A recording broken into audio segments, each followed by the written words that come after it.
One autumn, in Canada, in the land of the Passamaquoddy tribe, a girl and her 3 older brothers went to the forest to hunt for game over the winter. They found a good place, and they made camp and built a wigwam. She was the youngest, so her brothers went out hunting, and each morning she took care of the camp.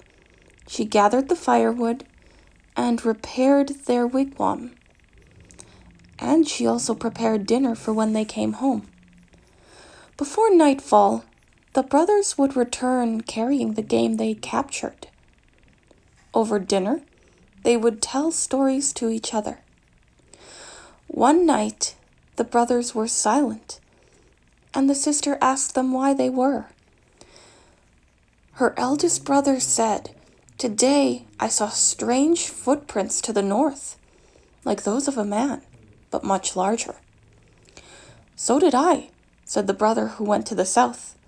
The third brother also agreed. No one needed to say anything else, because they were all thinking the same thing. A Chenoo was nearby. This was a cruel, brutal giant cannibal from the far icy north. After a tense minute, the eldest brother smiled and said, "Oh, it must have just been the tracks of a bear." And they all laughed with relief and joked how they had been fooled by mere bear tracks. But the girl did not laugh. She also had seen the tracks when she gathered berries. And she knew those were no bear tracks. Before sunrise, the next morning, the brothers went to hunt. But the girl did not tend to her usual tasks. She cleared the wigwam and piled each bearskin that she and her brothers had kept upon a single pile in the center. Beside that, she laid baskets filled with berries and fruit, and gathered firewood, then sat by the fire and waited. While the sun was still low in the sky, a shadow cast over her fire. Out of the woods stepped the terrible Chenoo monster. Huge and terrible looking, he looked fiercely at her. The sister smiled pleasantly at the beast and said, "Grandfather, my heart is glad that at last you have come to see us. Where have you been for so long? I prepared a fire for your lunch, or perhaps you'd like to lay down inside first and rest. Your bed is made, and there are baskets of fruit by it. You look tired from your travels."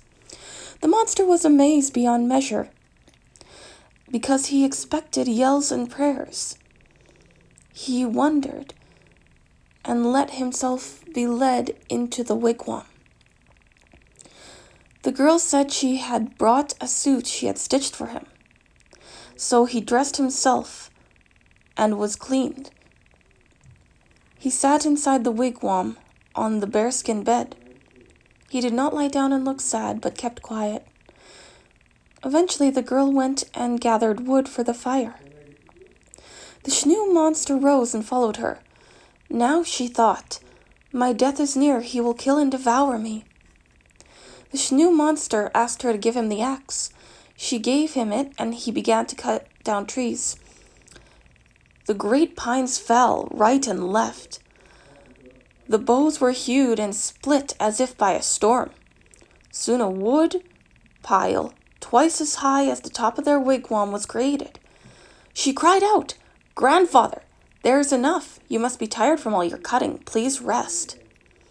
So the monster laid down the axe and walked into the wigwam, and he sat down on the bearskins. The girl continued to gather wood and remained silent outside the lodge while he slept. Before darkness, her brothers returned. She quickly went out to greet them, and she told them to act how she was acting because of the Chenoo monster.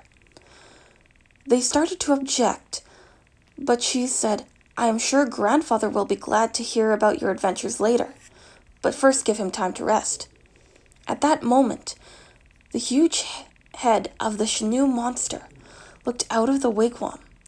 Before her brothers could cry out with alarm, the girl said, "Grandfather, you have awakened. I am glad, because now your grandsons have come back and we can all have dinner."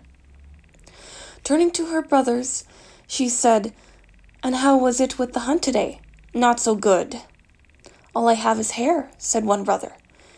"And I a goose," mumbled the second. "I got a deer," offered her third brother. The Chenoo spoke.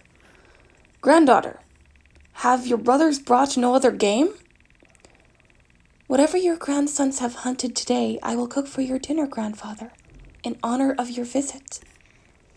The Chenoo monster said nothing, but disappeared into the woods. When he returned, he carried 3 full-grown moose, one under each arm, and a third wrapped around his shoulders. That night they enjoyed a feast. When it was time to sleep, the Chenoo monster was so big he filled the wigwam. So the girl and her brothers laid down on the dirt outside. But it was more than the roots and rocks underneath that disturbed their sleep. They were still afraid of the monster. In the days that followed, they began to realize the Chenoo monster was useful to have around. He could hunt better than 20 grown men. After a few days, he built his own wigwam, and the brother and sister moved back into theirs. He ate what was captured, but there was plenty of bear meat and deer left over for everyone else. And the pile of skins that they traded grew and grew. And they began to worry it would take trips to transport it in their canoe.